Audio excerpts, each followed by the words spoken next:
All right, everybody, welcome to yet another episode of the New to Retro Reviews podcast. And today I have a very special guest, and we are talking Tekken 4. So, say hi, Baberuthless. Hi, it's really great to be on the podcast with you. I am so excited to be here today. And I know we've been talking for a little while before this podcast even started, so I'm really excited to just dive straight into Tekken and really get into the game. Yeah, well, I mean, I think it was like you put out a tweet about Tekken 4, or I talked about Tekken 4. We Mhm, responded to something Tekken 4 related, mhm. and I was so happy somebody else loved this game just as much as I do. Because this one's kind of like, people kind of consider it the black sheep Mhm. of the Tekken franchise, and I mean we'll get into that a little bit more and stuff. But when I really saw that you liked Tekken 4, I was like, oh, friggin' finally, like somebody else who understands that this is actually a good game despite the flaws it has. Yeah, no, for sure. I mean, it's I would say in the community, it's not something that people really. Well, nowadays I think people have actually come back around to it where they really like it, but at the time, I think because the game was very different in terms of the gameplay itself. So like a lot of the motion, for instance, like they reduced a lot of your options for motion. It wasn't, there's certain things where you could do crazy infinites, you could like bounce people off walls and rails, right? Just because the stages were so different. I think there were just a lot of things in there that people did not like, that they were not used to. Um, and so, from a gameplay perspective, it wasn't something that people really wanted to play. And a lot of people went back to like playing Tag 1, which, I mean, that game is also amazing in its own right. But me being someone who like has always been a super casual player, the story, the atmosphere, I mean, the intro, like all of it really hooked me in. And so when I was playing this game as a kid, I was just like, this is the most amazing Tekken game, like my favorite by far. And then it wasn't until I was much older that I realized, oh, people actually like don't really like this game. Didn't know about that until much later, actually. Yeah, no, Tekken 4 was like, when it came out, it was very different than what we saw with Tekken 3 and Tekken Mhm. Tag. Like Tekken Tag was the game that had everybody from the first games. The first Mhm. 3 games were all there except for like Gong. I think he was like the only one that like Yeah, he wasn't was in the. 3. Yeah, Mhm. he was in 3, and but he didn't make it back for Tag. But what was it? Yeah, they didn't like people love that. I mean, Tekken 3 set the world on fire. Tekken 3 Right. did so much for the franchise and put it on the map essentially, Mhm. and so people really enjoyed that. And it's kind of like when a game gets so hyped up and it's really good and the hype is Mhm. real for it, the follow-ups might not hit as hard, Right. or they might get overlooked because everybody just still loves that original one. And I mean, games kind of came out Mhm. pretty frequently back in the day, like a little bit. I mean, well, Tekken Tag 1 was a few years later, Mhm. but then 4 comes around and kind of flips a lot of stuff, and a lot of people are kind of like, oh, this isn't my game. Oh, a lot of the characters are gone. Right. Like we got stages that it's no longer a flat stage. We've got 3D stages where everything can get Mhm. affected, and I don't like this. And that there's just some of the character models don't look that great, and I'm just Mhm. like, I always thought the character models looked great, honestly. They So they look amazing to me, so I don't yeah, understand that criticism either. I mean, Mhm. I think maybe some people just don't like change.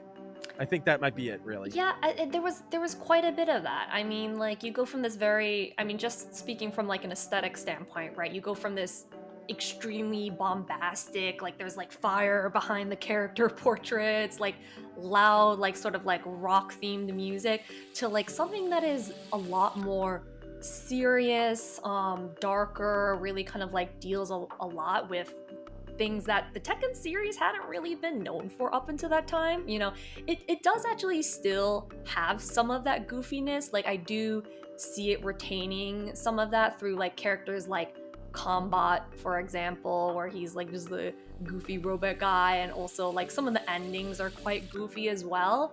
But yeah, I think just like it was a very experimental game at the time. And yeah, part of the reason probably why it didn't land so well is, yeah, it was just such a tonal whiplash for people, and so they just did not like that. And so yeah, I mean, ultimately it did set up what would become also like a very beloved game in the series, Tekken 5. But something about Tekken 4, like I always loved that game, and I continue to love it to this day. And yeah, it's my favorite Tekken game. But I actually started playing the series from Tekken 2, I believe, back in the day, way back in the day. Really? So it's Tekken 2. Yeah, Damn. yeah, yeah. So growing up, I have an older brother. So Tekken 2 was kind of like, he got into like fighting games and he would introduce me to it. And so like I played a lot of Tekken 2 at the time, played a little bit of Tekken 3. And actually, funnily enough, like Tekken 4, I actually saw it in like different like gaming magazines and things like that, but I didn't really, as a kid, I didn't really have a sense of like when this game is coming out or like when it's being released. It's not like nowadays on the internet where it's like, oh, everyone's on Twitter or whatever and they're all talking about this game is coming up on this day. Like I was just one day, I was just like at a game store, I was at GameStop or whatever, and I just saw it and it was on the shelf and I bought a used copy. Um, and at the time, it's actually really funny because I played that copy, and for whatever reason, like the music wouldn't play in some of the stages. And I thought that was, I don't know why, but I thought, like, oh, maybe that's just like part of the game. Like some of the endings wouldn't play. And I was like, well, maybe I just have to play on a higher difficulty to unlock those additional cutscenes. And then later on, I actually read a strategy guide for Tekken 4, and I was like, oh no, like there's actually something very wrong with my copy of Tekken 4. And then my mom actually went back to the store and she got me a new copy. And so then I was actually able to play the full experience. And it felt like I had just gotten like secret DLC added to my copy of Tekken 4. Because I can actually hear the music and see all the endings now. But yeah, it was like my personal experience with Tekken 4 was like very weird. I don't know why my copy was like that. But it was used, so who knows what craziness had happened between me getting that copy and it being made. So Yeah. I mean, for me, I just got it because I remember playing it at a buddy's house, and he and I actually really enjoyed it. We liked like Tekken 3 and everything and Tekken Tag, but like when Tekken 4 came out, that was like kind of like a big step in evolution on how the characters looked. I mean, still to this day they look good. So like when I was recording for the footage that's going to be playing above and everything, I was just like, man, like this game still looks good in so many ways. And so yeah, I mean, I can understand like why you enjoy it, especially like when you started like as young, because like some people they did jump into like Tekken 3 and Tekken 5 is a lot of them, because I know a lot of people like skipped 4 because like back in the day everybody's like, oh, don't do 4, right. but you discovered 4 and you said that it's like not only a game that you love, but it's your favorite.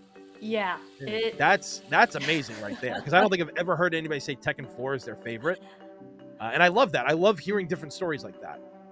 Yeah, well, nowadays I don't think that opinion is as unpopular as it used to be. But because a lot of people have people have cycles, they come back to games after a while. I mean, we saw that like with like, Street Fighter 3, like Third Strike, and people, or like, there's so many examples of that in video games where people put it down and they realize, oh, actually, like this is a pretty good game.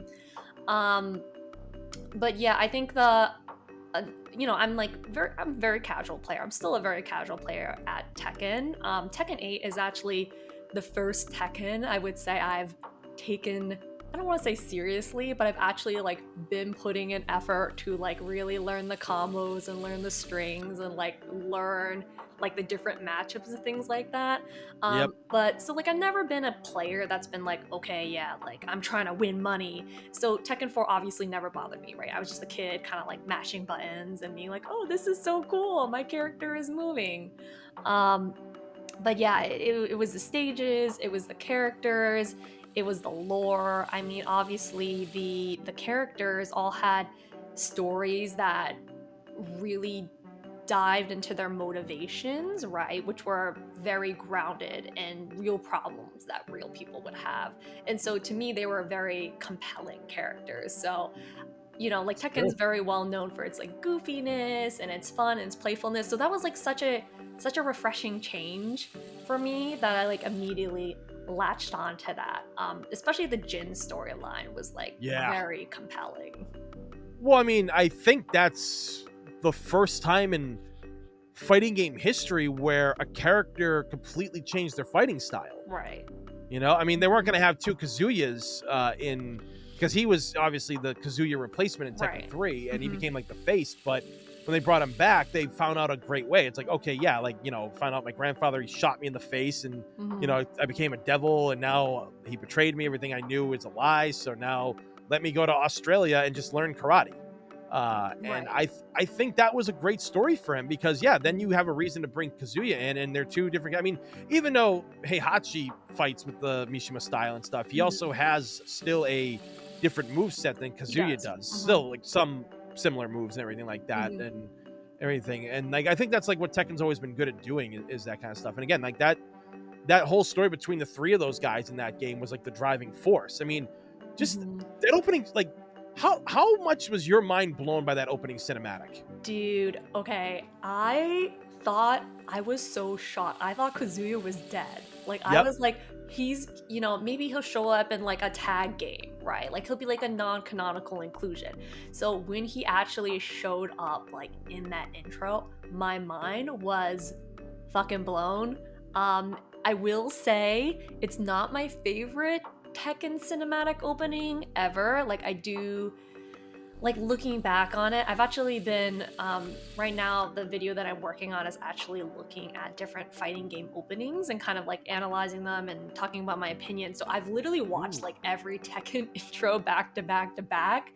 And so because of that, I see nowadays like there are a lot of things that I don't love about the intro, honestly, but just for that fact alone that like Kazuya is here, he's back, like he's back in the game, that blew my mind as a kid. And so yeah, that one in particular was really amazing. I think the only one that maybe comes close to that is like Tekken 5's opening.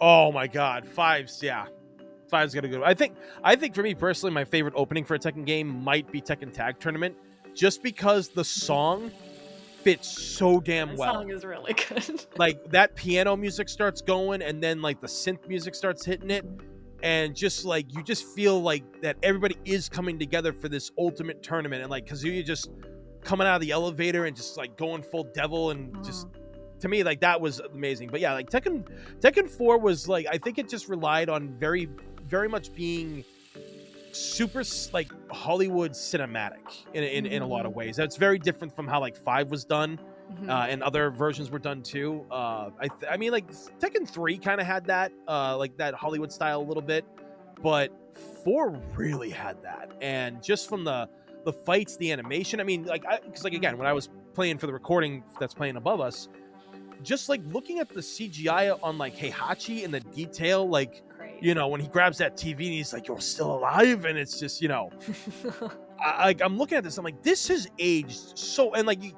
something you don't honestly say about a lot of PS2 games either is that this aged very well, and I think that they did a great job with that presentation of these. I mean, all the characters, like they had great stories, and they like there was the super serious ones, then you got the goofy ones. Right. My favorite one is Laws is my still favorite after all this time, because that whole fight in the restaurant where the guy's like, "This food sucks.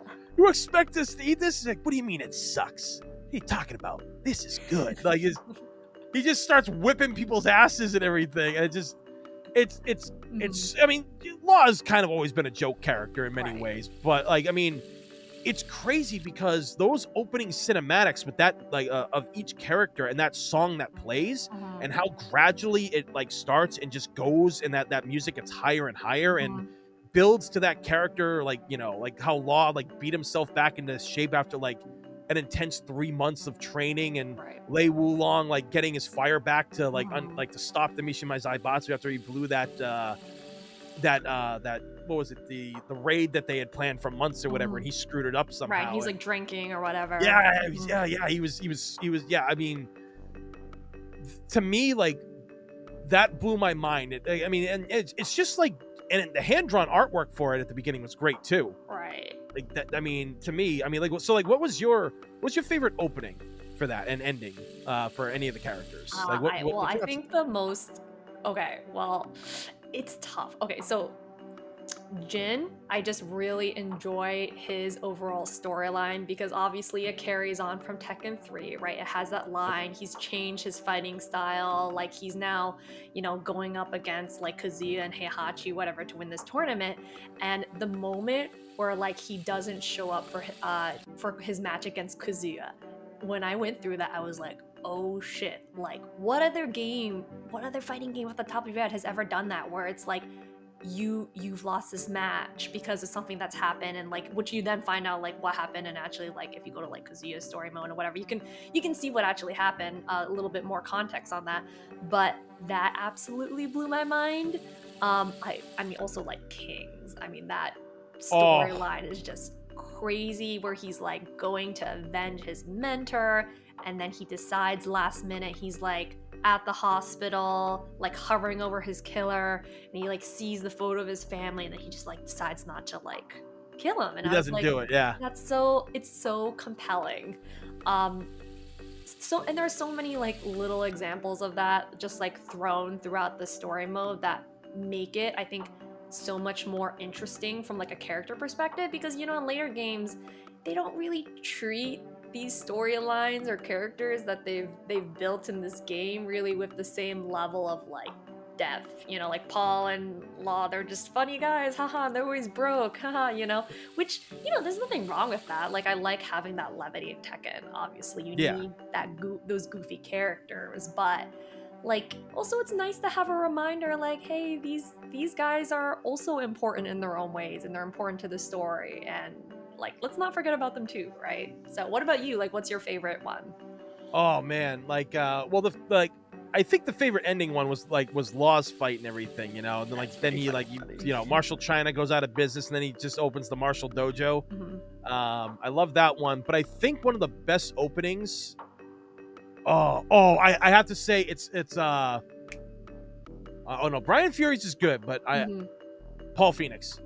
I love Paul because I've been a Paul guy for like a long time, but the fact that like his story was so great, like he's like, it's like, yeah, I won the tournament, I'm the guy, I'm number one, and you find out he left before Ogre transformed and everything, like that. To me, like that presentation and how like he fell from grace, people stopped believing him, he lost the dojo, like he lost all the money, and like now his hair is down. It's like, oh shit, your hair actually drops? Like, what the like it goes down? And I actually like that outfit on him. I think that look is actually really cool. Like he's down and out, but like he gets that fire back, and he's driving on the motorcycle and stuff. And then like he, his ending, he finds that he's like, yeah, this isn't me. He sees that poster of him in Marshall's dojo. And he's just like, oh yeah, no, this ain't me. He's like, not my style. He throws the sunglasses and just drives out on his motorcycle. Yeah, I was like, he's kind of cool. yeah, like it's really before they like, because like in Tekken 5, his ending was this like where he punched the wall and it had the alien face. He's like, yeah, bring it on, you aliens. And it's just like he wants to fight aliens now. Like, yeah, okay. So I think is 4 does have its silly moments, but a lot of characters do get that real serious treatment, and I think it works. I mean, even the stuff with Harang, his story and trying to find Jin and trying to escape the military, and the fight that they have in that parking garage, that that's really good. Like the way that they tell these stories, like, man, I don't even think there's a bad one. Even like when you like play as like Panda and Kuma and all that stuff, like it works. Yeah, no, I remember Kuma's is just like really charming. Like Heihachi's like signing over all his acids to Kuma. And I was just like, this is hilarious. I mean, I know it's something they've done before for Kuma, right? But I was just like, it's cute, it's funny. Like we love Kuma. Like this is great. Yeah.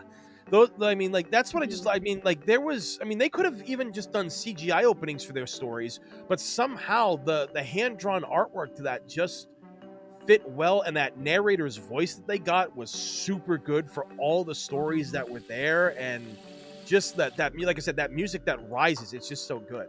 Yeah, the sound design in this game is amazing, and there's so many like YouTubers that have explained it way better than I can, I'm sure. Yeah. But yeah, just like the very like more like liminal nature almost of like a lot of the menu sounds, or like it almost sounds like something that you'd hear in a horror game, or something that's not.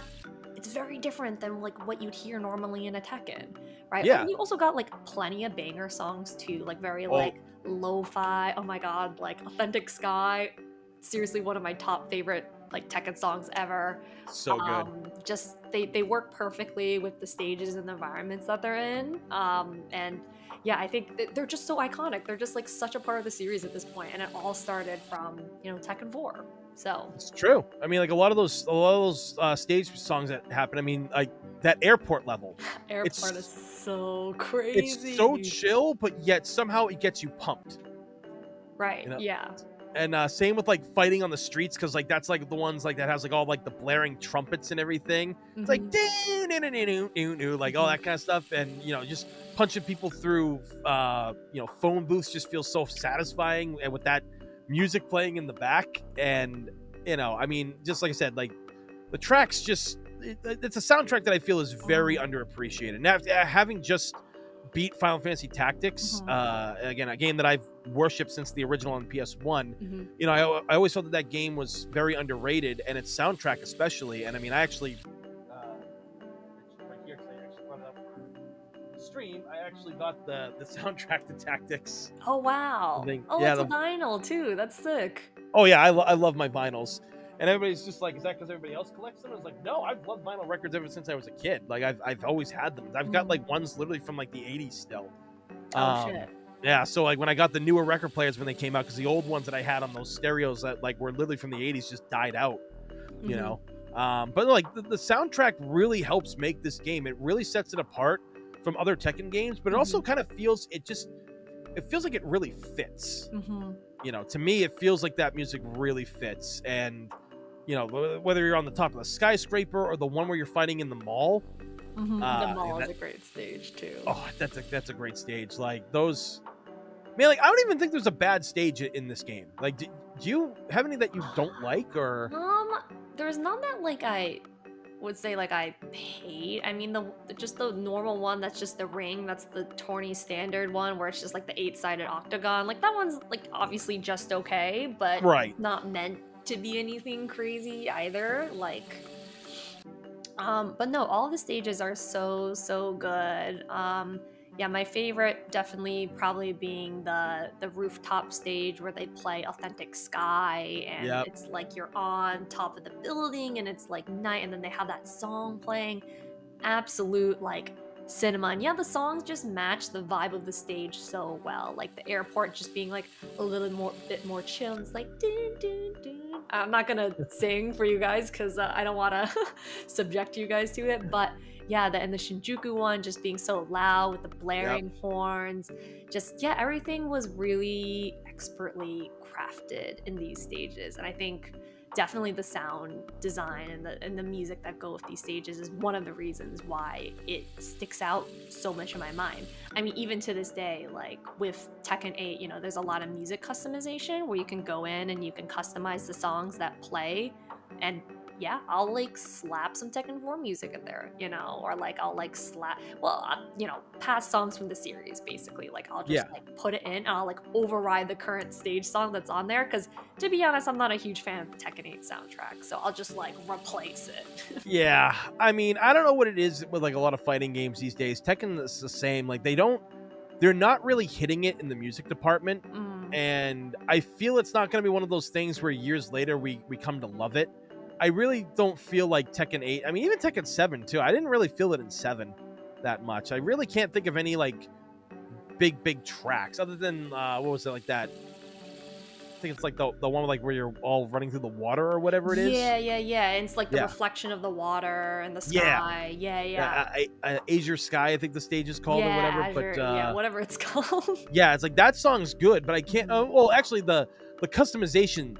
The character customization music in Tekken 7 is actually really like that is a very calming track. I like that one. But I mean, like I feel that with a lot of fighting games these days, like I mean, Street Fighter 6, I get they went for the whole hip hop thing and stuff, but like it didn't really work for me personally. And I think that when Mhm. you start deviating heavily and you don't make it hit, I mean, it's also hard to tell if a song is going to hit or not, like, Right. but Yes. I think when like you look at something like Street Fighter, I mean, like I know people didn't really care for Third Strike soundtrack, but now Mhm. everybody really loves it Right. and stuff. But like, I don't know if that's just like a new generation that likes it now and stuff, and the old ones still don't like it. But I mean, hell, even MVC2, honestly, one of the I greatest. was gonna bring that up. Yeah, one of the greatest, and people hated that when it came out because Mhm. all the character themes were gone. Yeah, I actually fell into that bucket where I actually hated all of the MVC2 songs. Really? Yeah, because it was just so different for me. And then I got Stockholm Syndrome. I'm a flip flopper. I got Stockholm Syndrome, and I was like, okay, now I actually like the songs. So Yeah. I'm in that bucket. I will fully admit. I mean, wait. Well, you like him now, though, right? Yes, yes, I Yeah, like it now. yeah. Because I get it. Like, I mean, because me, like, I mean, playing all those, like, having the Street Fighter themes were great, and when Mhm, the Marvel fighters came out, and then you got like things like Captain America's theme, which is mhm. still, I think, one of the, like, my top favorites and Right. everything. Every version of that theme just hits hard. Hmm. Um, but yeah, when it wasn't in two, like, I mean, I understood why they couldn't. There's no way the Dreamcast could handle having that many theme songs. Yeah, definitely Uh, not. it would not have been able to handle it. So I really learned to love those things very quick because Mhm. I think I don't even think I hate any in that game either. It's kind of like, again, it's like Tekken 4. I don't really hate any of the songs that are in Tekken 4 that much because they just, I mean, even if it's a song that I'm like, okay, it's not that great, I can still Mhm. go, it fits the stage. I can Right. sense it. Okay, so I can actually think of one song that I don't really like in Tekken Ooh, 4. And it's actually the song that plays in the opening. Where where they're like, you see like Kazuya being thrown into the yep, volcano or whatever, and they're recreating it. And my main problem with it is like there is so much yapping going on in that intro where like Heihachi and the Kazuya, they're like talking, right. but then the music is also really loud, so you can kind of barely hear what they're actually saying in the intro. So I will say that was not something that I really liked in the intro. Like looking back on it, I mean, at the time I was fine with it, but like looking back on it, I was like, yeah, this isn't my favorite. And then they put in like random shots of like, Christy, right? And like some like the newer Steve, characters, yeah. Steve. Yeah, they put in the little flicks of characters into to scenes, and I'm like, okay, I see what you guys are trying to do, but like this back and forth where you're going between like a bunch of dudes like raiding the building, and then you see Christy and she's smiling and she's like twirling in a circle, and I was like, it doesn't feel super cohesive to me. Right. So but I mean I'm nitpicking at this point, honestly. Like it's not a terrible intro. Like it's fine. There's nothing wrong with it, but it's just not for me personally, also considering like the intro that came after it. So Oh yeah, no, exactly. Like, again, five is a tough one to beat. As much as yeah. I think I like fours a little bit more than I do fives. Hmm. And like intro, it's still, I gotta, if I have to give like a non-biased opinion, I would definitely say fives is better than fours opening. But on a personal thing, I choose 4 over 5. Okay. But no, I will admit fives is better. Yeah. Um, it's just it has a lot going for it. And yeah, I mean, so yeah, we covered like stages and music, but I guess like the big one to talk about now is we got to talk about the characters. Um, that's something we really got to dive into. Mhm. So, who's your favorite in this? So, I mean, we've already kind of talked a little bit about like the characters' story Yeah, modes, which, I've mentioned like I really like Jen and I really like King. In Tekken 4, well, even to this day, I mostly play, okay, less so today, but like I played Yoshimitsu. yeah, So his design in this game is really sick, where he's kind of got like these like wings behind him, it's like like a he's kind of got beetle. like a Yeah, beetle design going on. So and he's someone that I've played like pretty consistently, I would say, on and off throughout the years. So he's my favorite character, but like that's just because kind of like he was my main, when I was growing up. In Tekken 2, I played a lot of Jun. yep. And so now I play like Asuka and 8. So really kind of flip flops depending on the game, to be honest. But yeah, I would say Yoshimitsu. What about you? For this game personally, I feel that as much as I am like a Lawmain and Mhm. Paul, as much as I do love them in these games because they are really fun, Mhm. they still lack a lot of the fun stuff that comes in with I think like Tekken 5. So I'd Mm. probably have to give it to Brian Fury. Okay. I Yeah, think that. Fury was fun in 3 Mhm. when he debuted. I thought he was a great character, and I mean, yeah, his story he shows how much of a psychopath he is and everything. But Yeah. I have to go with Brian, and like and just like not even just like for favorite characters. I mean, he's just so much fun, and Mhm. I think one of the other things I loved about the character presentation was how the 3D modeling works. Because again, Yoshimitsu has one of the most unique character Mhm. Mhm. profile pictures, like that whole bug look to him and stuff. I was like, yeah, dude, if I saw that guy coming at me in the dark, or anything, yeah, I'd be petrified. Yeah, I'd probably dip out too. Like Yeah, those wings. Oh god. right. Or him just like balancing on a sword and like like running at you and shit. Like Yeah, I just it's I like just always nope. like the goofiness of Yoshimitsu. He's like always in different stances. He never takes himself seriously. Like even when he's beating the crap out of you, he's doing it with style. Yep. No, he So I always does. just like that. And yeah, I mean, but like even like all like the way that those characters were designed, because I mean, people always like were pretty terrified of Zhao Yu's baby face and what Mhm. was it, like Tekken Tag. Yeah. Yeah, that was a little like yeah. But she got like a really good glow up Mhm. in this game, and I mean all the characters. I mean, everybody was menacing looking, or like they were like proud. I mean, and I always thought it was weird that Mhm. Lei essentially looked like Chow Yun Fat. I feel that like I know he's modeled after Jackie Mhm. Chan, but that character profile he kind of looks like him in that. Huh, I guess I never really paid attention to that, actually. Yeah, well, because like I was always told when I was younger, it's like yeah, like Lei Wulong is Yeah. literally Jackie Chan. Mhm. Like they modeled it like obviously like he fights like Jackie. I Right, was like oh makes the shit, same noises, yeah. yeah, and Mhm. he acts like a goofball and everything. He like he falls down. He's like pretty comedic at times, and Mhm. so I was like, oh, that's pretty cool. But then, like in Tekken 4, when they really overhauled his look, he does look like Chow Yun Fat in a lot of ways. I feel. Okay. Uh, it's so, but again, like it just that was like the other thing that really just like captured my attention was like the detail because Tekken 4 came out only what like 2 years after Yeah, Tekken it Tag. was it was pretty soon afterwards, and yeah, I distinctly remember like in the character portrait or the character select screen, the character portrait like Kazuya, that you could like see his skin texture. That was Yep. crazy. And like yeah, Heihachi was like so menacing looking, that light Mhm. that was hitting him in that way, and Marduk just like raging at the profile, like that was crazy. Like again, like just so the jump from what Tekken Tag did to this was just incredible Mhm. in that aspect. I mean, I felt that when you look at these characters and they're great. I mean, a lot of their outfits are great. I mean, I loved King's new outfit that he gets, like the blue suit with the white pants. Yeah, He's got like yeah. he's got like long black hair apparently. Mhm.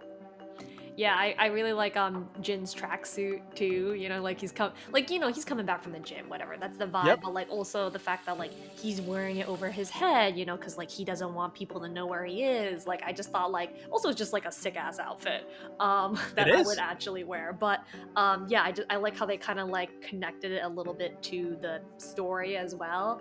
But yeah, everyone's design in this game, like no I have like no complaints with how they look. I think that the game looks like amazing. Like you said, even to this day, I think it's still a beautiful looking game that's aged very well. Yeah, no, it has. I cannot complain about how this game looks in a lot. I mean, like all the characters look great. Even like Violet, when like Mhm. Violet came into this and all that stuff. His profile picture and just how he animates and how his outfit looks is just friggin' badass. Mhm. Um, Yeah, they I do a lot with the clothing physics too. Like you can see like their pants kind of like Jin. I don't know why I'm keep picking Jin, but like you can see like Jin's pants like kind of like waving as he's yeah, like sidestepping or moving. Like it's just the level of detail that was put in is pretty it's pretty insane. it's true because like a lot of fighting games I don't really think did that back then. To be fair, I mean, Hmm. a Virtual Fighter, I don't even think really even did that much. And DOA really didn't do that much either. I mean, like some characters like Ayane with that ribbon on her back, or Right. Kasumi's like the cloth in front of her and stuff. But Mhm. virtually anybody else's like outfit didn't really animate. Right. Yeah, yeah. No, I think you're right. I'm not really remembering. But I think that yeah, I think you're right. And yeah, with the whole sorry, because you're mentioning like DOA Virtua Fighter, and like with the whole like, different terrains that you had to navigate, like going upstairs, going around boundaries and stuff. Yep. Like that is things that like that other games, like I think VF3 specifically was like experimenting a little bit with that at the time. And you actually saw a lot of that in like DOA 3 and like Oh yeah. later DOA games moving forward. But I actually think like after this, like Tekken 4 kind of didn't really, like Tekken 5 or whatever, like they kind of stopped putting all these like obstacles and things in the way, which I get it from a gameplay perspective, it kind of messes things up. But I think from like purely an aesthetic standpoint, like the plane, the fact that you can knock someone off the plane or like hide behind these like phone booths or these railings, like Yep. the terrain aspect of it was just so interesting. Like I remember playing with my friend, and I was just like, we're in the Shinjuku stage, and I'm just like basically trying to like juke him like around this like phone booth, right? I'm not letting him touch me because I have like a pixel of health left, and I'm just trying to fuck with him essentially, just by like going ring around the rosy, and he's getting really mad at me. But like little setups like that, you can get really creative with the environment, right? Versus like, again, kind of like comparing it to like nowadays, it's like, yeah, okay, Tekken 8, yeah, you can break the floor, whatever, you can smash someone against the wall. Like, those are all things that you can do, but ultimately the stages are like a square or like an octagon, or, Yeah. like it's not nearly on the same level as like how, like, seeing how wide and expansive these stages are. Like, you could really like just sit there in a match and never go to any other part of the stage, and like that would be totally normal just because that stage is so huge, right? Yeah, they did. Yeah. But I mean, part of me kind of wishes they would bring back stages where you could have that like the 3D aspect of like being in a mall, or like being out in the wilderness and there's like hills and stuff, and do it to a point where like it's like an option, like a bonus mode, where like you call it terrain mode, where Mhm. everything is raised up, like the thing is all they would have to do is use the existing levels and just warp them. That's all I feel they Okay. would have to do on something like that. That way, like, because I get why people don't do it, because like why they don't do it now, because of tournaments. Yeah, it's a Fighting lot of games have, extra work. yeah, yeah, and fighting games have just blown up tremendously. So yeah, it takes a Mhm. lot of work, and yeah, it's no one wants to play on stages like that where there's kind of hazards, which is why with everybody always plays Final Destination with Mhm. Smash Brothers Right. and stuff. So I mean, I get it, but it's just like that like what 4 did. Tekken 4 was very experimental, Mhm. but I think it was a success for it being experimental. I mean, financially, or just like in terms of the game itself? Kind of both, I think.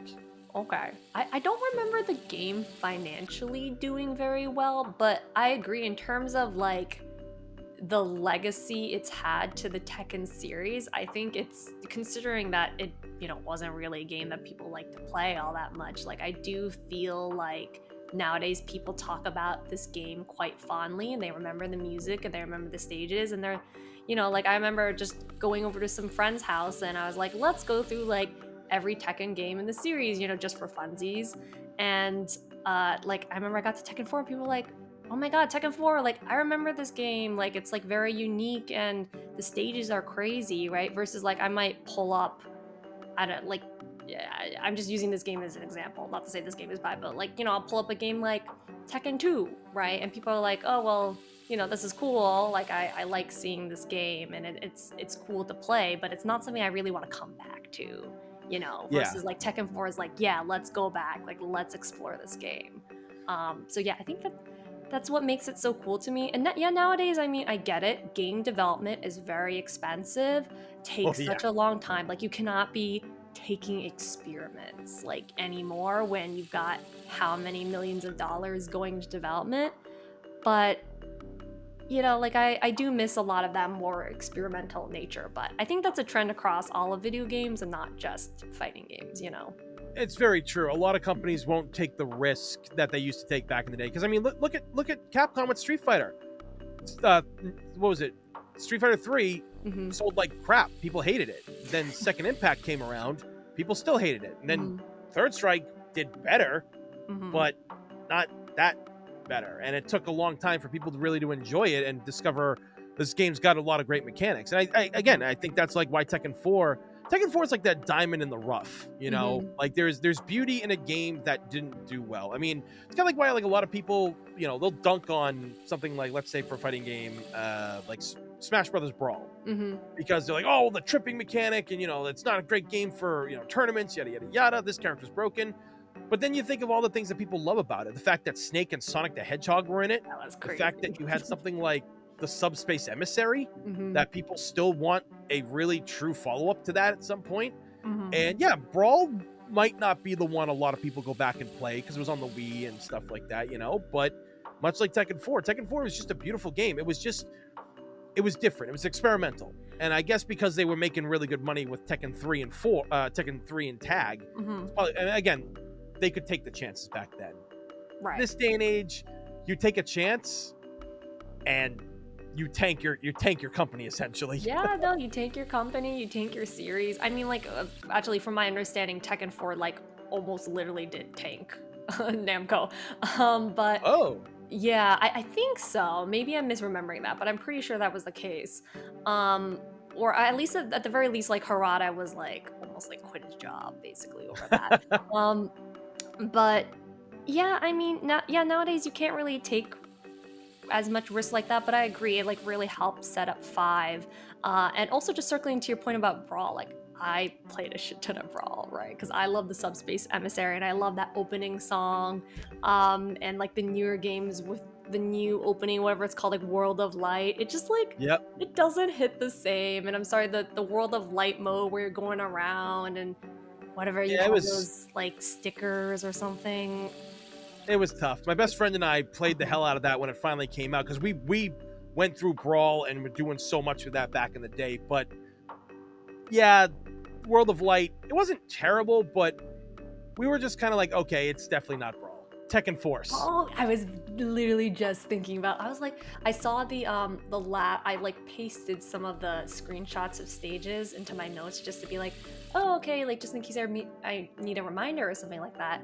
And like I saw like the lab stage with the fog, and I was like, oh yeah, Tekken Force. That's right. We haven't talked about that. Yep. So yeah, go like what did you feel about Tekken Force when it happened? To be honest, like Tekken Force was never really a mode that like I played a ton of. Just because like, you know, it's like I think at the time like it was like a really interesting concept, right? Because it's like it's a beat 'em up mode essentially, right? And they had previous versions of Tekken Force mode, but they were very different. Tekken 3, yeah. Yes, they That had one in was Tekken 3. very rough. Yes, very, very different. And so definitely in this game, you can see that there's a ton of refinement in Tekken Force mode. I like that all of the little bad guys have their like fake gamer tags, which is like very charming. And it kind of like adds a sense of like, oh, I'm playing online against all of these people rushing after me. But yeah, no, overall, I thought like it's a fun little mode. You know, on occasion I might open it up and play it, and I think it's very cool to see the environments. But overall, it's something that like, yeah, I didn't play a ton of, to be honest. Yeah, I played a decent amount of it Hmm. and it was fun, but for me, I'm like, this ain't Tekken Bowl. Yeah, no Tekken Bowl, no Tekken, yeah, no Tekken Ball or Tekken Yeah. Bowl. Oh my god, the hours my friends and I would play like Tekken 3 and that stupid ball and everything. Oh my god. We Yeah, would get into no. it. I did so much of it. And this okay, this is like kind of a random tangent, but I didn't realize that like there is an equivalent in Street Fighter called like Rose Ball, which is not actually like a mode, but you just like go into versus mode and both characters pick Rose and essentially you just like fling her projectile back and forth. Yep. Which is hilarious. But anyways, I discovered this very recently. But yeah, obviously Tekken Ball, Tekken Bowl are much better modes than that. But yeah, it's not, it doesn't hit the same for me. It's a fun little mode. I'm glad that they added it. Like, I do feel like it's part of the package, but it's not something that like I really go out of my way to play, because I don't feel like Yeah. it adds to my overall experience of the game. It's not something like I'm like, oh, I gotta keep going back to this, right? Yeah, I mean, Tekken Bowl, when that came around, I think my friends and I ended up playing more of that at times than we actually did when we got together to play Tekken. But I think we just, after we got like tired of beating the crap out of each other, like, no, we gotta play some Tekken Bowl. It's like, oh fuck yeah, let's go, guys. And then I just remember like my buddies always, when I found out about the cyborg characters or any robots that had like the scanner, Yeah. or they could cheat, they're like, oh, what the fuck is this? You fucking cheating, you asshole. And it's just like, I discovered it. It's not a cheat. It's in the game. Right. You know? But yeah, we played so much of that. And I don't know why it wasn't brought over to Tekken 4, honestly. I don't know. I mean, it doesn't seem like it would have a problem running it, like if they made it for it. You know, maybe Tekken Force was just easier because they already had like, Right. because like they essentially just used the fighting styles of other characters, essentially, like those Force members, if I remember right. Yeah, think they and I feel like the environment that they're going through just uses a lot of the same assets from from the stages, so Yeah. that would definitely be easier as well to just Mm. transfer that. Which, like, I don't feel like, Ball and Bowl, it wouldn't be. Well, I speak as someone who doesn't really know what it takes to develop a game, but I feel like it wouldn't be the most complicated mode to implement, right? You just get like kind of like a standard background and Yeah. set up like the ball mechanics and whatever and let it run. But yeah, I'm not sure why they didn't include it. I mean, I feel like it could have been really interesting to see how they would have done it in this game. But ultimately, I don't feel like it's like a huge biggie to me. Yeah. Yeah, I mean, yeah, like I said, it's a fun little mode, but it's just like coming from the games that came before it, you're just like, oh man, like they didn't really try to like win us with that mode, did they? I mean, I to be honest, I would rather play Tekken Force than Devil Within from Tekken 5. Yeah, Because that's fair. I played through that. Like my best friend and I played through that back in the day. Mhm. And then I just realized at one point I was like, this is just repetitive Yeah. in a way that's not fun. Mhm. And it didn't. I mean, hell, even Tekken Force didn't really run that good either. Like the controls for that and trying to make it like a 3D aspect and having the character move. I mean, it worked. It definitely worked better in 4 than it did 3. Yes. Tekken Yeah. Force in 3 was really hard to move your character. Right. Yeah, no, I mean, I will say in Tekken Force, I do like that you fight Heihachi at the end, like, and he's looking pretty goofy, honestly. Like, yeah, like, also Heihachi's design at the end of arcade mode, where he's just, like, just in the Futoshi. Yeah, I was it's like, just why the hell is he wearing this? No, it's hilarious. But honestly, kind of, like, undercuts what probably is supposed to be, like, a very serious moment. But it's also hilarious, so I can't complain. I guess that's the beauty of Tekken in a lot of ways. They've kind of found that way to, like in the early years, especially to blend that humor and seriousness to make it work. And I feel it's something like only like Tekken can really do. I mean, DOA kind of does it and everything, but I mean, obviously, like that game is, as its name suggests, it's it's dead on arrival, but that's how look. I love DOA and everything, and I do. It's like one of my favorite fighting game franchises. But DOA 6, man, that killed me. Yeah, I mean, I like the museum stage. That was really cool. Yeah. I can't say that much else positive about it, but yeah, I think DOA. I'm in like a similar boat to you. Like, I love the gameplay. I love the series. I feel like it does get kind of being overblown as this game that like Gooters play or whatever. I do legitimately think it is a very good game in its own right. And the stages, especially like in DOA like True Ultimate, DOA 3 and 4 are also absolutely amazing. Truly a great game in its own right. But do they do goofy? Yeah, they do goofy sometimes. But I feel like Tekken definitely leans into that goofiness more so, I would say. I actually say the story of DOA kind of takes itself generally pretty seriously. It does. It gets a little out there. I don't even remember what the story for 6 was, but like I Tekken don't remember. I Tekken couldn't tell you. stories pretty been consistent about like, devil genes and family and legacy and all that stuff. I think they've done a pretty good job of that. I mean, hell, even like Tekken 7 I think did a pretty good job. Like when you find out that Akuma is canon to the Tekken That world, was really sick. and I always felt that the reason why he was put in there was this guy was a test subject for Tekken X Street Fighter in the future. Mm-hmm. That's why I thought he was added to it. And then Oh, okay. So yeah. I think the reason why he was put in was like, so you had Street Fighter Cross Tekken, which obviously did not go over very well. Financially did not do well. And so basically there was some agreement somewhere basically where like Tekken was like, okay, well now you get to use our Street Fighter characters, like we did it for you, vice versa. Now Namco, like you have free reigns to use a Capcom character, right? Or like sorry, Oh, like okay. Street Fighter character. And so I think from my understanding that putting him in that game was kind of their way of being like, okay, Akuma is in Street Fighter. Do not expect us to create Tekken cross Street Fighter because it's not happening. So this is like your, I don't want to say consolation prize because it's still very cool that he's like literally in the canon of the game.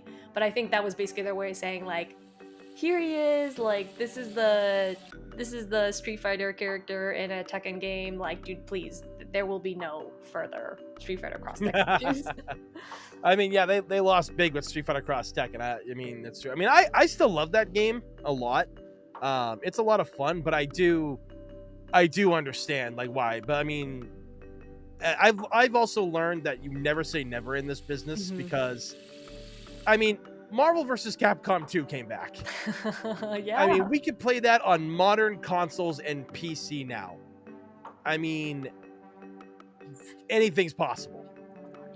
I mean, yeah. I mean, you're right. There's with all these like new fighting game collections that have been coming up, like you kind of talked about like a little bit of like a fighting game renaissance that's coming on. I mean, they announced like VF6. That's a series that's been dead for like, well, not dead, but like, it hasn't had any major game updates in like 20 years. I don't know how long it's been, but a ridiculous amount of time. Like, yeah, we're truly at a time now where like fighting games, like they're coming back, and it's amazing to see. Like, I love the fact that like these older games are getting preservation and allowing a newer generation to actually be able to access a lot of these games, because like, yeah, you can go back, you can emulate, you can whatever, play on original hardware, but most people are not going to do that unless you're like really hardcore, right? And so having it accessible like as a collection, PS4, PS5, absolutely amazing. And I'm so happy to see that they're making a comeback. So yeah. No, I mean, like, well, I mean, you've got, what was it, the Avatar fighting game, you've got the League of Legends fighting game, Invincible is getting a fighting game. That's pretty crazy. Isn't Hunter x Hunter getting one too? It's already out. Oh, it's already out. Okay. Yeah. So me and my actually another YouTuber, Rufamonger, did this is the podcast I was referring to earlier. Might have been off stream, but we're doing a Hunter x Hunter podcast together, and it was actually in preparation for the release of NEW Impact. Fortunately, that game did not do very well, but we're still doing the podcast anyway. So I feel that like some things are gonna like hit, and there's gonna be a lot of misses, because I mean a lot of people were like, is there really a need for a Hunter x Hunter fighting game? Because a lot of people, anime fighters, yeah, they don't get a good rep. Yeah, they could fizzle out. I mean, like Dragon Ball Sparking Zero, literally, as much as me and my friends had a blast playing it and everything, it did kind of die, and then all of a sudden, like the Undertaker, fucking Dragon Ball Fighters is just like, guess who's back? That's right. Yeah, no, it's funny. Like with NEW Impact specifically, I will say, it had multiple things going against it. Like, it wasn't the strongest anime IP. It also was like a 3v3 fighter with a fairly small cast, and also there was a lot of it's a little bit jank, for lack of a better word. It's a little bit jank of a game. Yeah. So I think aesthetically, like you can tell it's more of a I don't want to say budget fighter, but it doesn't have like the same graphical like quality and fidelity as like a AAA game, obviously. Yeah. So it had multiple things kind of going against it from the very beginning, unfortunately. So I am sad that it didn't do as well. But yeah, there's so many games coming out that I am very excited for. And yeah, with all these new collections that are releasing as well, what I really love about those specifically is like we're not just seeing like the big games get re-released, right? Well, obviously, you know you got your MVC2, whatever, you got your CVS2, like headliners, but you've also got like what am I saying? Like Power Stone. You've got like Rival Schools. You've got like was it a Plasma Blade, right? You've got like all of these lesser known Capcom games as well that are kind of getting like put in. Like with the new MK collection, we were just talking about that a little bit. But it's like they have the Game Boy port, like the Game Boy versions of some of these like games. Right? Yeah, and it's insane to see them preserved in this way. Like, you know, whether or not you like the collection or not, maybe that's a different story. But the fact that they are actively available for a modern audience is crazy, and I'm so glad that it's happening. Yeah, no, I mean, these classics deserve to be there. And that's, I mean, I'm hoping, you know, Tekken 4 ends up being on the like PlayStation 5 at some point at least, you know, because I mean, we just got Tekken 3 on there, which is something I never thought was going to happen. Yeah, that was crazy. I mean, like people were like begging for a Tekken 3 like, you know, re-release for a very long time. I mean, I would love to see a Tekken collection would be like my wildest dream. I don't know, you know, if you'd asked me this like just a couple of months ago, I would have been like, that's not happening. Like, forget about it. But now, truly, I mean, maybe they'll surprise me. I would love to be wrong. I would love to be wrong in this game. Yeah, no, I mean, a Tekken collection would be absolutely phenomenal because, you know, what was it? Because 4 and 5 are essentially locked to the PS2. Yeah. And 6 is, well, 6 is 6, but I mean, you can still get that on the PS5 Right. now and everything. But Right. And Tag 2 is technically locked to. Oh wait, no, wait. Is Tag 2 backwards compatible on Xbox? Great question. I'm actually not sure. I gotta look into that and everything. 'Cause you think Xbox, you don't really think fighting games anymore. Yeah, I was like, I've always played Tekken on the PlayStation console, Yeah. so. But then, you know, like obviously during like the Xbox 360 era, fighting games were booming on that. And then, you know, Xbox One comes around, it's like, well, here's Killer Instinct.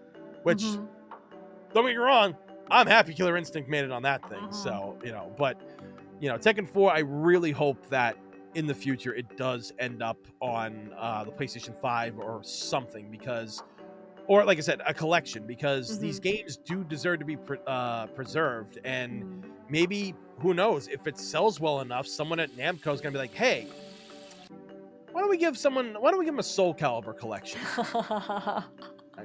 I mean, that would be absolutely amazing. Like, I would love that. I mean, from the sounds of it, it might be quite a while. I'm waiting on like an actual new Soul Calibur game, so that would definitely be a way to like kind of revitalize the series a little bit as we're waiting for that. I mean, I do appreciate that they brought like the Soul Calibur 2 to the, what is it called, like the Switch Online or whatever.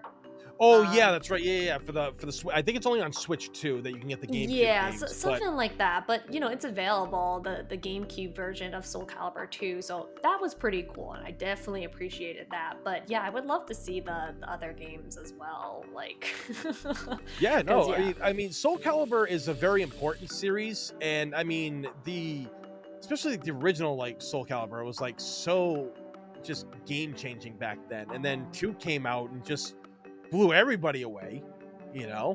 Right. And so, I don't know, I just feel that it does deserve a collection, but yeah, they're not going to focus on Soul Calibur because that last one didn't sell the numbers that they wanted. And I kept telling people, it's like, you guys would love this. It's like, you gotta, like, if you really want to do it, then get it. Because if we don't get people to buy this, we probably won't get another one for a long time, if ever. Yeah. Because I don't think they've statistically sold like later Soul Calibur entries. I mean, I know, what was it? 4 and 5 didn't sell. Oh wait, did 4 sell that well? I don't think so. No, that's the one like with Darth Vader and Yoda and Starkiller and all that. Yeah. The Star Wars crossover. Yeah. Actually, no. I Which think maybe it did sell really well. Actually, I don't. Yeah, I thought it may have done it. It could have been the Star Wars characters that did it, but yeah, I yeah, know because 5 did not sell. I yeah, definitely know 5 did not. yeah. I think Uh, I was thinking of like 4. I don't know why I was thinking about this, but like again, the fighting game intro video I was doing. I was thinking 4. I remember like doing some research into this. I remember thinking like, oh, the video, like the opening, wasn't that good. Yeah. And so somehow in my mind, I translated that to like, oh, the sales didn't do well. But no, I think they. Actually, I'm not sure. I don't want to misspeak. I don't want someone to be like, actually. But yeah. Anyways, all to say, like, the latter few Soul Calibur games have not been like best sellers. But I personally loved 2B in Soul Calibur 6. Like, and her stage is amazingly detailed. Actually, there's like a whole state. I forget exactly what, but there's like a whole stage progression where like you'll see different robots and like the stage in the background, and eventually you see, I don't know if you've played near Automata, but Yep. like you see A2 in the background, and she's like ripped off the heads of a bunch of robots, and so they're no longer in the background. Just like a ton of detail in that stage, and with 2B being the guest character. I mean, you also had like, you know, the Witcher and things like that, but Yeah, Jerry was there. Homaru was there. right. Who was the other? Wasn't there another one they had that was a guest character? Oh my god, it's close to midnight in my head. Yeah, I know. It's like my brain's not functioning that well either. But no, I just I hope that these Namco, because here's the thing, Namco Bandai literally has so much money that they can afford to lose, in my personal opinion, because Mhm. all those anime games they make money. People don't realize that. People make fun of it, but it sells, dude. It really friggin' sells. That company is loaded. I mean, I get it. You don't want to throw away money and stuff like that. It's a different time, but Yeah. you know, take the chance and get people involved that really know what they're doing when it comes to Soul Calibur. You know, I mean, I think also having good online netcode is a good thing too, because that last game certainly didn't have the best. Yeah, I think it's inevitable. I think there will be a new Soul Calibur. I just exactly when, I couldn't tell you. I'm actually a little bit more concerned about DOA continuing as a series versus Soul Calibur, because every time a new volleyball game comes out, I'm like, well, there goes your chance for another mainline DOA game. It's so true, though. It's so true. And, you know, for DOA, I think it has the chance because, like, you know, with Itagaki's unfortunate passing, you know, people are discovering the Ninja Gaiden games. They're discovering the characters from the Ninja Gaiden games are also characters from DOA. Because, like, Kasumi, Ayane, and Rachel, and Momiji, they all show up and all that stuff. So, you know, I feel that it is the... it could be the time, because now everybody's getting into Ninja Gaiden. I don't know. I don't think the numbers for 4 have come out yet and stuff, but people are going crazy for like Ragebound, and you know, obviously they had the remake of Ninja Gaiden Black 2. So I think that DOA probably has a chance to come. I mean, it's been like 5-6 years since DOA 6. So I think now they have an idea. I mean, like they really can't what do you call it there? Not dumb it down, but like censor it like they did. I mean, I get it. Like, people make fun of it for being a booby fighter or whatever, you know, make your jokes. But DOA also is like one of the best fighting games for like its controls, and it's a very welcoming game to people because the tutorials are not that difficult. They're very simplistic. Yeah, I remember I was playing, I think for like a video or something, like I was like playing DOA 5 last round or something like that. And then after that, I went to playing Tekken 7 or 8 or something like that. And I was like, oh, it does not feel nearly as good as DOA to mash with. Yep. And obviously I'm speaking about this from like a casual standpoint as someone who is like not a hardcore, like learning all the combos for both of these games. But yeah, it would be a shame if that were to be the legacy, like the final legacy that DOA left behind was DOA 6. So fingers crossed. I mean, who knows? But, well, maybe we'll also see some DOA characters in like Virtua Fighter, because in DOA 5 there were a couple of VF characters like Pi, Sarah, I think Akira, and so Kira, maybe Jackie. Jackie, maybe they'll return the favor and put some, DOA characters into Virtua Fighter. I mean, that'd be cool. Yeah. Just start throwing characters, like throw in Joker, throw in like Kiryu, from Yakuza. Just start throwing in guest characters, because that's what people like. That's what sells games nowadays, guest characters. So Yeah. Guest characters. People underestimate the power of a guest character, and I think that you look at like some fighting games, they do it very well, and then you look at like things like with the recent Mortal Kombat 1, it's like, like, So okay. the thing with Mortal Kombat 1's guest characters is, it just like, my opinion is that they just don't have the same staying power as some of their past guests. Like, their past guests were iconic guests, right? Like different guests from different movies and like franchises that have really stood the test of time. Whereas like, okay, Omni-Man's cool. Like, I like Omni-Man. Like, I like Peacemaker. Like, don't get me wrong. Like, I like these people. But do I think like 20 or 30 years from now, like people are still going to be like raving about these IPs? I don't think necessarily so. Like in the case of like Invincible specifically, like they are coming out with that new Invincible fighter, right? And like I do think, I really hope it does well. Like, actually, I love Invincible. Like, I've only seen the show on Amazon. I haven't read the comics, but I really hope it does well. But like, do I think it's the best IP to base a whole fighting game off of? I'm not quite sure. I mean, like, we've kind of seen an example of that with Nen Impact. I mean, obviously the circumstances could be totally different behind that, but I don't think like that's the strongest. Invincible's the strongest IP to base a whole fighting game off of. But I don't know. Like, I'd love to be proven wrong. So Yeah, I mean, I just think that like when you think Invincible, you really only think of like Invincible himself, and and and Omni-Man, now Conquest, because people finally got to see him in action and everything. Like, I've read those comics and such before it became a show, so I was like, oh yeah, people are not ready for Conquest when he comes. And even I wasn't ready, because I was like, because obviously you read a comic and you kind of know what's coming, but then they added a lot more to it. Okay. So like there is some staying powers, but it's really like just the heavy hitting characters you kind of care the most about. Like, all the other characters in Invincible, they can be really good, but it's just the other characters that stand out way more.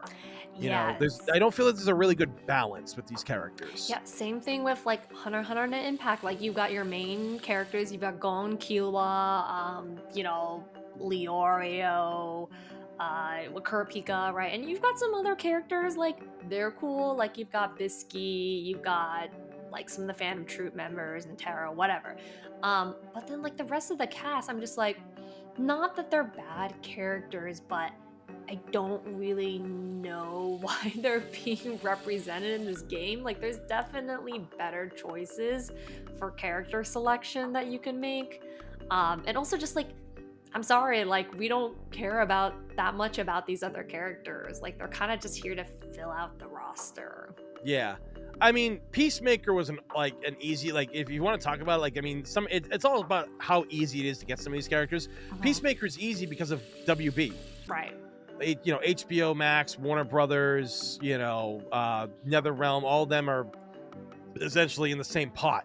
So it's easy to put, him in there because he's owned by the company. Right. He's part of that. It's an easy thing. Yeah, it's something that you don't have to worry about in the future for like IP war. Well, unless you sell it off and stuff like that. Which, for WB, they should probably start making some better changes. But yeah, it's I mean, IPs are tough, but also guest characters do really sell these games a lot. Like, you really have to stop and think, what is a character that people are going to love playing as? And I think like Homelander was really good, because Omni-Man is Omni-Man, but and I mean, obviously he's violent, he's a dick, but for how the show has gone, we see how Omni-Man evolves with a lot of stuff, whereas Homelander, he just gets worse throughout the boys.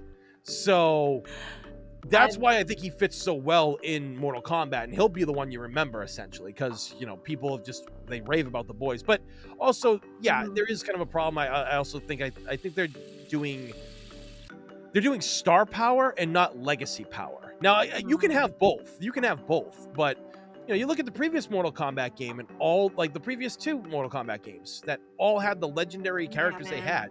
Bangers. Yeah, Predator, Alien. You had the Terminator. It's just Rambo, for crying out loud. Yeah, literally, all these action heroes were getting in. RoboCop. I'm like, if John McClane gets added or anything, and we get Die Hard in Mortal Kombat, I will forever kiss NetherRealm's ass. But what do you call it? They're technically Die Hard is owned by Fox, which is owned by Disney now. So okay, yeah. That's never happening. Yeah, there were so many good cast characters in the past too, like Mortal Kombat. And I remember specifically when they announced the T-1000, I was like, huh, okay, Yeah. that's interesting, that's cool. And then I was like, why did they put in the T? And then what's funny about him specifically is in some of his intros or whatever, before you hop into the match, he'll be like, I don't have a soul to steal or whatever. And then some of the fatalities, they'll show him getting his soul sucked out of his mouth by the King's Son or someone like that. And it's so fucking funny. Or he's getting his limbs ripped off. And I'm like, bro, he doesn't care about that. He's made from liquid metal. What is this? This is a joke. That's kind of where you should see a different fatality for them. Because I think that would be kind of a cool thing. I mean, because if you look at things best example I can use for specials and changing things up, Marvel vs. Capcom Infinite, if you had Steve and Bucky do the level 3, they did that team up move that they did in Civil War essentially, where they're both beating the crap out of the enemy. So that could have been something where instead of what do you call it there, beating the T-1000, instead of his soul getting taken, you have Shang Tsung become what do you call it there, Sub-Zero, freeze him, become Shao Kahn, smash him with the hammer, turn into Scorpion, take the mask off, and just burn him, right? That would be really interesting, and that way you could reuse a lot of the assets, right? So it's not this additional work that you have to a ton of additional work they have to put in. Yeah, you've got the character models and everything. So I think personally that is one of the things that they really need to consider going forward in the future, really making things not for every character, but if there's a difference of a character who doesn't have a soul, like the Terminator, the T-1000, if you add another Terminator character in the future, if they bring Arnold back as a character and do more or whatever, but ultimately, yeah, fighting games get sold a lot on guest characters, I feel personally, and people want that, and that's a good way to reach new audiences without pissing off your existing audience, I feel.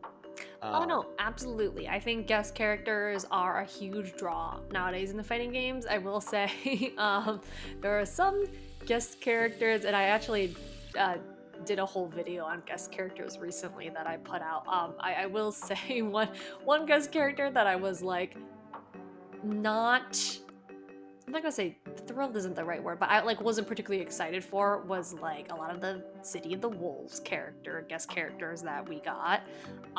So you had Cristiano Ronaldo, and then you had Salvador Ganache, and not that I have anything against either of them, but they're real people in a sequel to this fighting game franchise that people have been waiting for who knows how many years, and it's it's just a weird situation. It's just a weird situation, and I don't think that many, I mean, I don't know the sales stats, but I don't think people are oh my god, Cristiano Ronaldo's in this game, I'm gonna go play City of the Wolves, right? Yeah.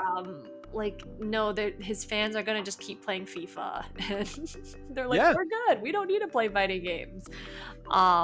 I mean, we all know that Fatal Fury and King of Fighters has always done better in South America and everything like that. So that's why they put the character in there. Yeah, but it's just but it's still kind of a niche thing. It's not it's not like how Street Fighter is with Japan, you know? Yeah, and it's a game that's like a sequel to like a spin-off of like the Fatal Fury series. It's just like yeah, it's just kind of a weird guest character pick. Anyways, it's all to say, like I do think generally like guest characters are a net positive. They bring new interest to the game, they sell copies, like it's really interesting to see sometimes like how one character can be reimagined in another character's world and how that moveset works. But yeah, sometimes it doesn't always go over like the best, to be honest. But ultimately at the end of the day, I'm totally for guest characters and Yeah. continuing to include them. Yeah, and it's not just a trend in fighting games either. Like we were just talking about this before the podcast, but like even in like Magic the Gathering, like now they're going crazy with crossovers. Like it's all about the crossovers now, and Yep. that's how they're selling all of the new decks. And I mean, it got me into Magic, which is very complicated. But yeah, that Final Fantasy set that just came out, like that really got me in the door. So Yeah. it's doing its job. Yeah, I mean, like I said, like that's what a good crossover does. I mean, don't just throw them in there because they're popular. Really think, is there a want for this character? Are people gonna want to jump in and play this game? And I think Tekken. I mean, aside from Smash Brothers, I think Tekken's done a pretty good job at their crossover stuff, especially with 7. With like, I mean, you got Geese Howard, you got Noctis, Yeah, Kuma, so Noctis. you're getting all these. You got Negan. Yeah, that was a little bit of a random pick, not gonna lie. It was, and it was so random, and everybody's like, he should be in Mortal Kombat, but yet he actually was fun to play in Tekken. He was actually like his play style and stuff really just seemed to work out, and I really like that, and I think that's like what made Tekken 7 so legendary was its guest characters. I mean, you put Tekken on for a tournament and everything, you're gonna get hype matches. Tekken matches never seem to fail. They're so fun to watch. I mean, Yeah. just fighting games are fun and easy to watch. Oh yeah. But yeah, with Negan, I remember people are like, "Oh, he is like a weapon. You can't put him into Tekken." And it's like, I mean, the weapon is not the problem I have with Negan's inclusion in Tekken 7. The problem I have is like he's kind of like a random character from The Walking Dead that we're putting into this game. And I mean, probably when The Walking Dead, like when the contract was signed to include him in the game, he was like very popular. Like The Walking Dead was getting all these spin-offs and like getting all this attention, right? And then like by whatever the time Negan actually released as DLC for Tekken 7, people had kind of been like, oh, like we're good at The Walking Dead. Like it didn't have the same staying power. Yeah. As, I think The Walking Dead was really losing steam at that point. Well, I mean, every YouTuber that talks about The Walking Dead, where it started falling off, everybody says it's when Negan killed Glenn. That's when we're like, oh, it's too violent of a show. And I'm like, I mean, it's a show about people getting ripped apart by zombies and stuff, like, and people getting shot and hit and everything. So it's like, it's not that big of a deal, guys. But it did suffer from a lot of writing in the later seasons, and I think that like affected it. But if it works, it works. And I think for the most part, a lot of, aside from MK1, honestly, but I think that a lot of these other fighting games, when they do the crossovers, they do it right. I think Soul Calibur 2 is still like the best of the best in a lot of ways. I mean, obviously they wanted Cloud, but they had to do Heihachi because things fell through last second. Yes. But that still worked. It still worked. You had a fighting game representative for PS2. You had Spawn for Xbox, which was just such out of left field.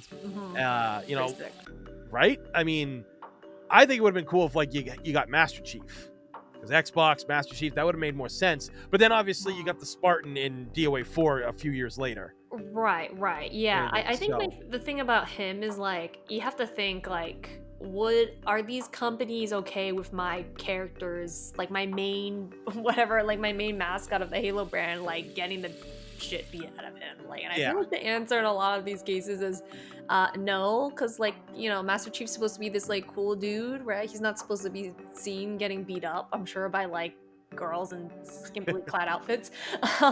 So that's why they changed him to Nicole, even though he looks exactly like Master Chief. Okay, whatever, not Master Chief. But yeah, with Soul Calibur 2, like I really love Spawn as a character. I think the way he plays is really sick, even though he has an axe, which is different, but I still really like the way he plays. Heihachi, I also really like as an inclusion. Um, It was good. but you know, who's as iconic as Link? Like, I'm sorry, just It's don't just hold crazy a how much he candle. blew up. Because my personal favorite is Heihachi, but yeah, like Mm, Link being in that game just went the distance mhm. for a lot of people. Like that got people to buy that game, was that character being on there. And it just, I mean, Zelda's been popular in Japan, obviously, but it was Mhm. like in the West, Zelda is way more popular out here. Oh, interesting. And Mhm. yeah, like Actually, it was that makes something that sense. I was told a long time ago. And then throughout the years, I kept hearing it more that it's, they don't get me wrong, Zelda is loved in Japan. It is Mhm. celebrated and stuff like that. But in like America and stuff, and especially like Europe too, Zelda is heavily loved in these areas. No, that makes sense actually to me because I feel like I always see like, tons of Zelda cosplayers, like Nintendo YouTubers like talking about Zelda, but like whenever I go to Japan, I don't really see that same level of devotion or like Yeah, people cosplaying or talking about it. So actually that makes a lot of sense to me. I did not know that. yeah. So it's something. So I guess it's like one of the reasons why it just like kind of set everybody on fire back then in all the best ways, because you're getting this character that was dominating at the time. I mean, because like Ocarina of Time was still beloved at Hmm. that point when Soul Calibur 2 came out with Link in it. Hmm. So yeah, I mean, like guest characters are a good way to sell them, and I don't know what Tekken's planning on in the future. I don't know if we're gonna get more guest characters or Mm, more new characters in general that are made for the game itself. But mhm. um, I'm looking forward to seeing what's gonna happen in the future, because Tekken's one of those things that I do look forward to, even if I don't play it as much as I used to. I really enjoy the things that happen with it, and like with every new entry, there's stuff that I will always love about it, even if I don't like the entry that much. For sure. And like with Tekken 8 specifically, I mentioned earlier how this is kind of like the first game that I've really kind of sat down to learn. Even though it's not my favorite Tekken entry, like I am still really enjoying the game right now. And the story mode of Tekken 8, man, like that was so hype. I don't know if you've played through it, but just I've seen the. I've seen the clips online, like of a lot of it and everything. Because I like when I got the game, I just kept playing, like trying to find people online and fight. And then like my friends came over and we were fighting against each other. So I Mhm. never really went through the story mode personally myself. Oh yeah, I actually do highly recommend it. Like there's a battle. Okay, I don't know how much you know, but like I'll try to keep it like spoiler free. But there's like a battle at the very end, like that involves Jin, and basically it's kind of like a culmination of like everything you've seen him go through since like Tekken 3. So it's like such a cool battle. It's such a cool story moment for him. Like my So mind it's is like his character's finally coming full circle. yeah, it's like it is like that actually. It's a lot like that. And so like I actually think Tekken 8 story wise has probably one of them definitely of the more fleshed out games of recent Hmm. years because it really kind of like I think ties like kind of like a nice bow on that Jin arc. In the previous Tekken games, like whatever, like 5, 6, you had like Jin and Kazuya and they have their little war going, or not little war, like very big war going on. And I just like at that point, I just like wasn't that involved with the story anymore at that point. I was like, okay, this isn't that interesting. But I feel like 8 really brings that back in like a very meaningful way that I Hmm. kind of haven't felt since like Tekken 4, actually. So yeah, anyways, all to say, I highly recommend going through Tekken 8's story mode. It's so hype. The music too, the last stage. Oh my god, it's crazy. It's I'll like definitely have to check that out at some yeah, point. Just like drop back in and play it. That's for sure. yeah. Especially if you already own the game, like Yeah. it's right there. It's and it's not too long. I think it. Yeah, I don't remember exactly how long it takes, but it's not that long of a story mode. You can definitely plow through it in like an evening if you wanted to. Sounds good. I'll definitely do that. So, oh yeah, I think we're good. We got a lot more out than I thought we would have. This has been great. I mean, we've kind of not just been sticking to Tekken or Tekken 4 for all that. But to be fair, like, I think it's important to anchor like Tekken 4 in the context of like other fighting games at the time and like kind of Yep. its legacy overall of the series. So I think it makes sense that we were kind of hopping all over the place. Also, I just like to yap, so Yeah, that's same. my I mean, that's one of the problem. reasons why I started this, so I could yap, you know. And like, I mean, like one of my last, the one that came, the podcast before this one, Mhm. it was about Digimon World, Oh, and fun. yeah, I had a YouTuber named Wayne as boss. His channel Mhm. is absolutely amazing. He does a lot of Digimon retrospectives, and he's very knowledgeable of the shows too. And we just had so much fun talking about not just that game, but like the anime and like what we akin it to the older games and stuff. It was kind of the same thing here, like the anchoring. Mhm. So that's like why I love doing this kind of stuff, because you don't have to just stick to one thing, because everything kind of connects in some way, shape, or form. Yeah. So I think a lot of people will like this game when it finally drops. Oh, this episode drops. Oh, okay. Well, I'm really happy to hear that. And yeah, actually, funnily enough, like Digimon is one of those like big blank spots in like my pop culture knowledge. I have no reference. I never watch the shows. I have no reference for the games. Actually, no, that's a lie. I do know a little bit about some of the games, but Yeah. like, yeah, just in my general pop culture knowledge, that's a blank spot for me. So I'll have to check out the episode. Yeah, no, definitely. It's not up yet because I've been lazy and everything, and just so busy editing photos. I haven't been able to like fully edit that one, but it'll probably be up sometime next week and everything. All right. Most Yeah, likely definitely sometime gotta next keep week. an eye out for that. Yep. And Yeah, then yours will be out probably the week after. yes. So my next video is going to be on the fighting game intro video, and so I'm planning right now on having that out next week. I don't know if by the time this episode goes live, if it'll already be out or not. Hmm. I don't know when it's gonna go out. But that is the next thing I have planned, and it's basically not to harp on it too much, but it's going through like a lot of fighting game intros from a lot of major series. I mean, I can't go over everything, but the major series. Yeah. And yeah, just having a discussion, talking about it, my thoughts, things like that. So definitely check it out. Yep. I'll have a link all to your socials down below and everything else, so Oh, people can okay. track your like your videos that you do. They can subscribe to your channel, because like I always said, like one of the reasons why I love doing this is so I can help people get their work out there as well for other people to see. Because I know on my channel here, I have people that do love fighting games. I mean, when I played, I don't remember what fighting game it was I was playing. Was it Dragon Ball Fighters? I think it was Dragon Ball Fighters when they announced it, like that big comeback and stuff. And Mhm. I booted it up to play, and I had a stream. Like, it was hype as hell. People were super hyped, and most people know me for like Resident Evil stuff, so I don't expect a lot of people to like tune in for fighting games, but Mhm. people were showing up for it. So I think there's a surprising amount of crossover between like Capcom and I mean, it makes sense, right? yeah. Capcom content and like fighting game content, but like I actually last year for April Fools, I put out a video on Mega Man 8. Actually, I did a review of Mega Man 8. It's like actually quite different than my normal format for videos. But like I mean, I didn't put it out thinking like, oh yeah, like I'm gonna get tons of views on this video, whatever. Like that was not the purpose. I just really love Mega Man 8, and I figured, when better to do it than April 1st, right? Yeah. Just kind of as like a haha, here's a fun video, except it's not a joke. It's actually like, a video I put a lot of thought into.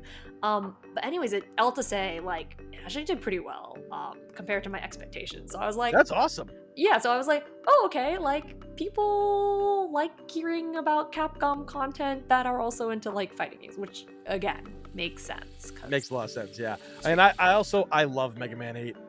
I Such a good love that game so much. That opening cinematic, Mm-hmm. the whole anime intro. Yeah, So good. it's really good. I know a lot of people know it because of the when the snowboarding stage where they're going like jump jump jump Slide, slide. yeah. I know that's the moment that people remember, but which to be fair, it can be quite annoying. But yeah, the aesthetic of that stage is absolutely lovely. Yeah, I just really love Mega Man 8. I actually quite like Mega Man 11 as well. Maybe someday I'll talk about that. But anyways, Hell what yeah. to say, like, I don't know. Obviously the main focus of my channel is fighting games. Like, I love fighting games. I want to talk more about fighting games, but I don't know. I like a lot of other games too. Like we were right before this, we were having like a conversation on Resident Evil. Yeah. And I don't know if I have like the expertise to talk about it like you do, obviously. But yeah, I might want to talk about it someday. I think it'd be cool. But I think when you build a YouTube channel personally, like, you might attract a lot of people for a certain thing, but I've noticed, because people know that I do variety content, mhm, but, people still know me mainly for like Resident Evil stuff mhm, because of, being on the Residents of Evil YouTube channel for like, right. last 8 years of its existence. We've all been doing this, and I've been seeing people come in that like will be like, oh yeah, I don't know about this game. What is this? And then, when me and the mods on my channel, when we played Hunter the Reckoning, last weekend, I Mhm, figured it's a game. Yeah, nobody really remembers Hunt of the Reckoning, on the Xbox, whatever, no big deal. I just want to play with 4 players. mhm. And I had like over 30 people watching at one point, and that was huge. And so Good. people are starting to, show up for the stream. Because I always tell people that it's like, if you show up for the streamer or the content creator, Mhm. that's why you're there. Like you're not going to watch a couple of videos on a person and be like, oh yeah, these are really good, and not subscribe to their channel. I mean, that's how I am, because generally any of the videos that I find of YouTubers that I really enjoy, Mhm. I'll follow them because I really want to see what they're gonna make next. Even if it's something that I might not even necessarily like, it's interesting to learn about new things. And that's like the whole point of my channel, is what I do with my reviews is in my live streams, is to get people into them. Right. Yeah, I mean, we can clearly see like a variety of games just solely based on that background, which is nuts. That's all Um, green screen. It's fake. It's green screen. including the giant head.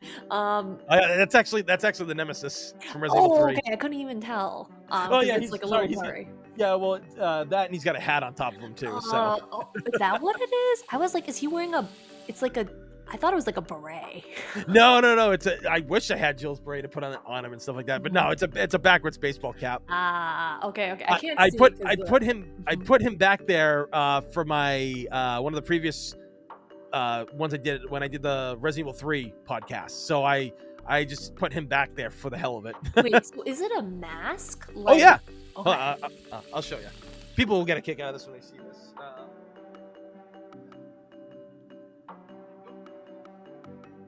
That's nuts. So yeah, it's like Oh, it's like it's like latex or something. yeah, oh yeah, like I got this off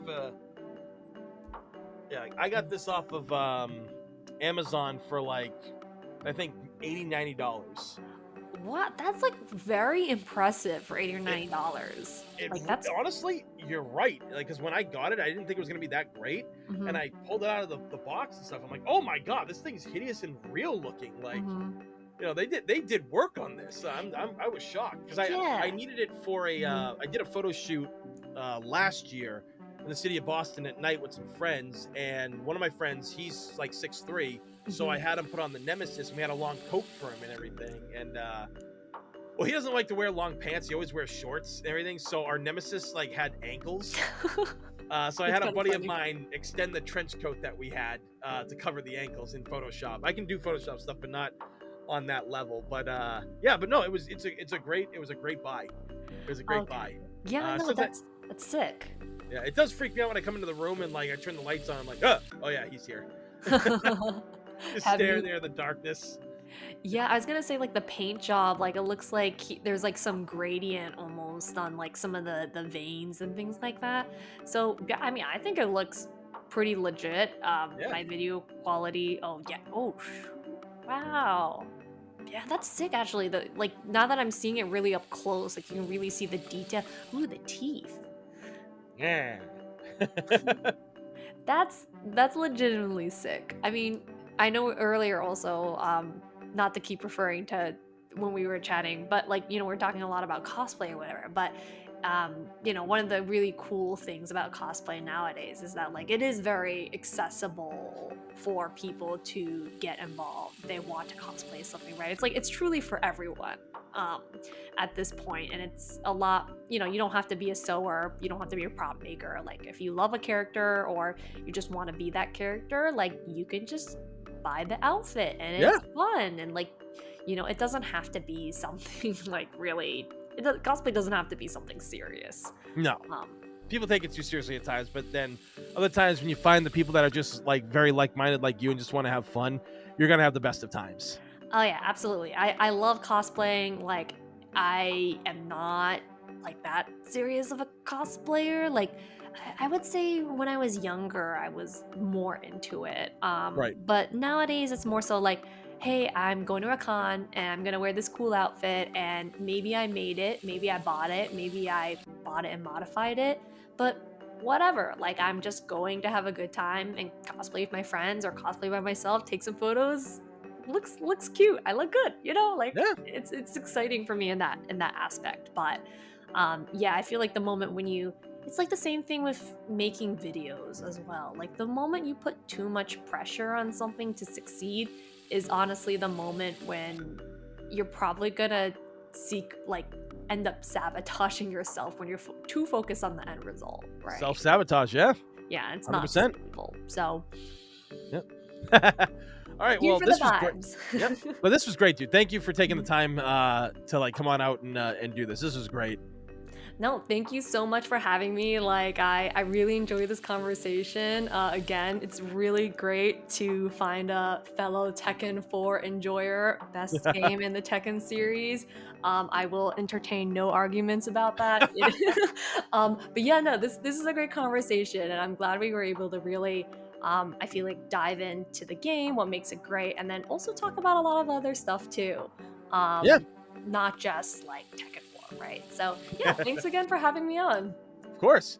So, like I said, if anybody watching wants to follow her, please just check the links down below. You'll see all the like. Do you have like a link tree or any of that? I kind do of have a stuff? link tree. Yeah. Okay, cool. Yeah, I'll get that and I'll put it right in the chat for you guys, so you can go follow on like Twitter, because like you're active super on Twitter and YouTube, right? Yeah, I would say Yep. Twitter and YouTube for sure. Instagram, I post cosplay photos, but like, yeah, I would say YouTube and Twitter for sure. All right, sounds good. So you guys know where to follow her now and everything, and so keep on out for all the videos that she does. And as always, guys, thank you all for watching. Please thumbs up and subscribe, because it's free. In this day and age, free's a damn good thing. As always, everybody, thank you for watching. I'm One Big Boss. And I'll see y'all next time. Take care. Have a good one. Hey guys, thanks for watching. Remember to give a thumbs up to this video, as it helps out big time, and don't forget to subscribe if you like videos like this one and video game reviews as well. Also, I stream almost daily, so if streaming games are your thing, definitely subscribe and join in on the fun, and consider becoming a member to help the channel grow, and you'll get your name in the credits here of my videos and other perks depending on the tier levels that you choose. That's it for today. Many thanks, guys, and until the next time, stay safe and have a good one.